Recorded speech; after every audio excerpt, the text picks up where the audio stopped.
안녕하십니까. 살면서 꼭 필요한 경제 소식, 통합뉴스룸 이티입니다. 먼저 이티가 콕 집어 전해주는 경제 뉴스, 이티 콕 시작합니다.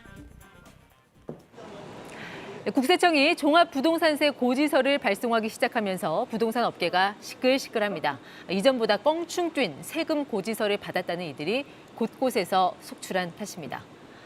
아시는 것처럼 이 종부세는 공시가격 9억 원이 넘는 주택을 보유한 1주택자, 그리고 이 합산액이 6억 원을 넘는 다주택자에 부과됩니다. 세율은 0.5에서 최대 3.2%가 적용됩니다.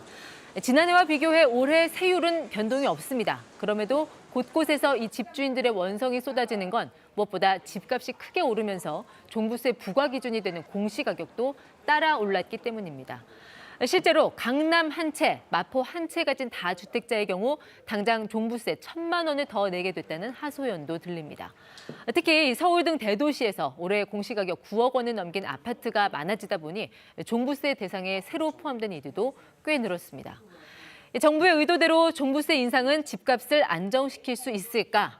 당장 내년부터 종부세율 인상이 예고된 만큼 이 세 부담을 피해서 집을 처분하는 사람이 많아진다면 가격이 떨어질 거란 예상 가능합니다.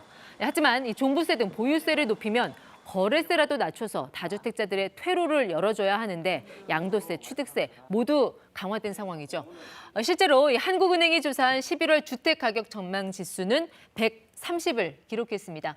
100을 기준으로 했을 때 이보다 크면 이 값이 오를 거란 전망이 더 많다는 뜻인데요. 한 달 전보다 무려 8포인트나 급등해 2013년 1월 집계 시작 이후 가장 높았습니다.